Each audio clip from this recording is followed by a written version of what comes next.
Welcome back to Road to Fire. We're a family of four documenting our journey to fire, financial independence, retire early. Let's chat about the 4 steps to manage finances as a couple. I will share details on the steps we took, why we have 100% joint accounts, and how we manage our budget and big purchases monthly with all real numbers like always, so please hang with me. Now, I got married to my first boyfriend at 23 years old. We were college sweethearts and met the summer before freshman year. We grew up together, and luckily the people we became were also compatible, but you just never know. Early in our relationship, we talked about money. I saw firsthand how much money can ruin or shape relationships, and I knew we'd have to have this conversation right away. But before we even talked about engagement or marriage, we talked about money. What were our goals and our visions for our future? I mean, this was 2 teenagers talking about wild dreams, and some of it came to fruition and some of it didn't. But the conversations let us know that we were at least striving for the same type of life and had similar overall life goals. We did come from similar backgrounds, so we had a baseline understanding of each other. And he understood my scarcity mindset as we were both raised by immigrant parents. Luckily, we clicked, and I didn't know this wasn't common until I got older. Right when we got engaged, we planned out how we were going to manage our money, or shall I say, I took the reins of the finances. I was the finance major, and this just came to me naturally. And during the first few years of our marriage, I managed everything alone and it worked, but soon I got financial burnout. Because I was managing all the money decisions, allocating all of our savings, and planning our budget alone, I knew something had to change, but I didn't know how. It was frustrating at first, but it really came down to a good, solid conversation and for me asking for help. And as our income increased, I needed another set of eyes, or in fact, I just wanted my husband's help and input in planning our budget overall. Of course, my husband had no idea I wanted him to partake in the finances, but once we chatted, things changed instantly and for the better. Today, we're in a great flow. I won't say balance, as balance is never achieved, but a great flow overall. We followed 4 simple steps to help us better manage our money as a couple, and it helped us reach an almost $1 million net worth. Here's what we did. Step 1 is to have a baseline conversation with your partner. This shockingly is probably the hardest step. I've read that about 1 in 10 couples don't know how much their partner makes, while another 1 in 5 don't know how much their partner has in savings. And about 40% of people in relationships hide financial information from their partners. Now, this data comes from a study conducted by Chime with over 2,000 respondents. This is why step 1 is so important and can be hard for many. Having the baseline conversation should cover your debts, total income, savings, cash flow, as well as credit history. Now, if you didn't grow up talking about money or see your parents talk about money, this can be hard. Plus, there's so much taboo and judgment tied to financial numbers that sharing this can be difficult. But we've learned that the best way to grow with someone is to know where they're coming from and their starting point. This step helped my husband and I clear out any confusion and create a solid money foundation based on trust. Now, we were teenagers, so we both didn't have a problem sharing our numbers as we were very young and didn't have much to share anyways. Regardless, this step was pivotal in our financial journey together. Step 2, determine how you manage your finances. Do you plan to combine or not?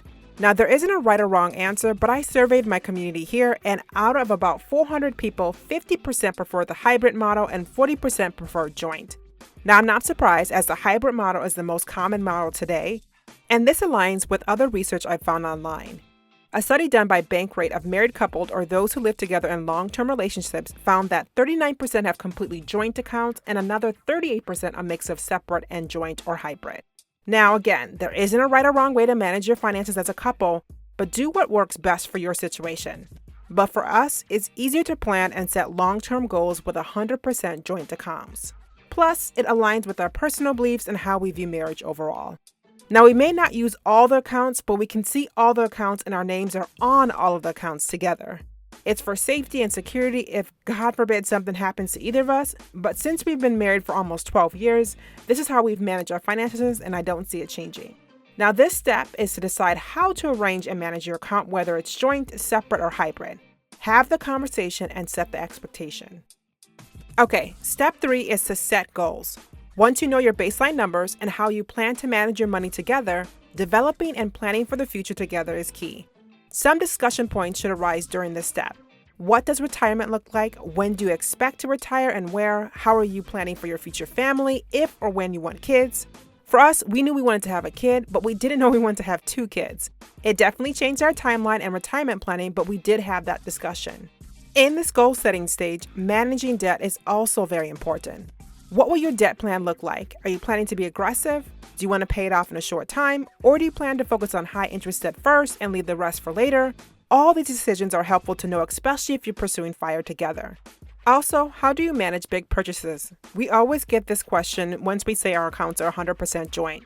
How do you manage a big purchase that your husband wants to make or that you want to make personally? Now, this topic rarely comes up because both my husband and I are not big spenders overall. We're pretty relatively frugal. But when either of us wants to purchase something big, last thing we chatted about was a laptop priced at about $1,500. We simply discussed the need, when, and ended up purchasing it and adding it to our budget overall for that month or the following month. It did require us to adjust our budget or our savings goal for that given month, but nothing more to it. Today, we only have discussions for purchases over $500. Now, I can't imagine setting goals without my husband. I think we did the steps backwards, to be honest, in the beginning. Before we even talked about our numbers, we were already planning a life together. I remember then in our early days, my husband was talking about what businesses he wanted to start and where. This was like at age 18 and 19. We then talked about the houses we wanted to own and where we wanted to live and why. And most of those goals we have since adjusted and changed. But after we began, serious goal setting became a big part of who we are. Maybe we're too focused on goals, but we've always had this quote-unquote North Star pushing us, especially financially.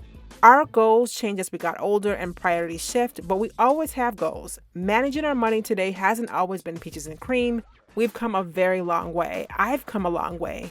We've had many fights about money. We've disagreed on where to spend and how much for many years. We have had issues on business expenses or personal purchases on clothing and shoes. I'm a saver today, but that was not always the case. Now, don't get me wrong. What you see today has come over time, a lot of time. But I'm so glad we went through the process because it's definitely worth it. Today, money isn't even a topic of discussion or concern for us as the trust we've built is very solid. But I still manage the finances or the budget, and I'm still the one checking our accounts and updating our spreadsheets, but there isn't a decision or number in our reports that my husband isn't aware of. I mean, he doesn't like talking about money as much as I do, but he's getting there. So number 4 is to stay connected. Once you set the foundation and you know your numbers, outline how you manage your money, and then identify short and long-term goals together, staying connected on the numbers is key.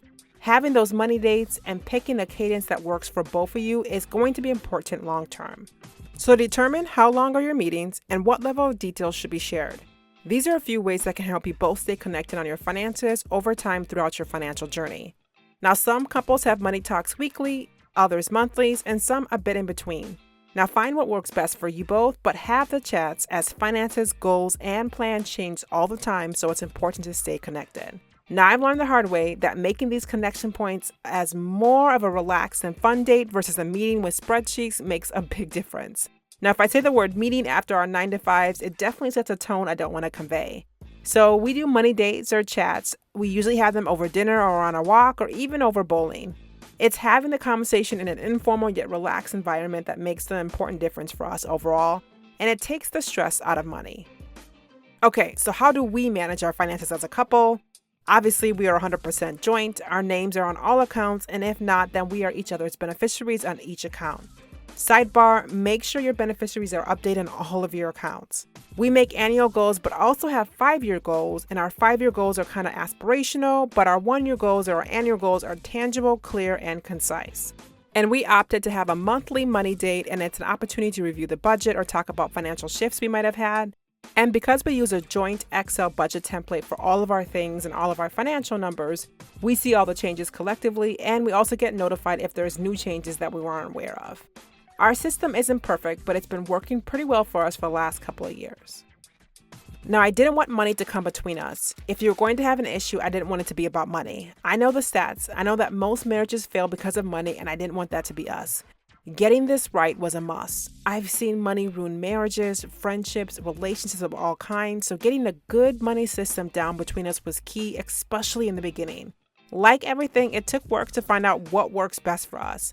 And although our money philosophies are similar, our personalities are extremely different, and our detailed or approach to money is as well.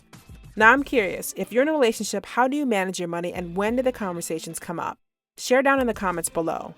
In my personal life, I've seen it managed many different ways, and most are not similar to how we manage our finances, and that's okay. Just stay connected and keep the communication open.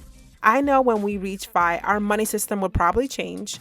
We probably won't need to connect on money as frequently as we do today or have an extremely detailed budget that we have today. And I'm not sure how things will do once we hit that, but we'll adjust and change as we reach FI. But for now, I love our system overall. Now, if you made it this far, thank you so much for watching. But don't forget to like, comment, and subscribe below. Until next time.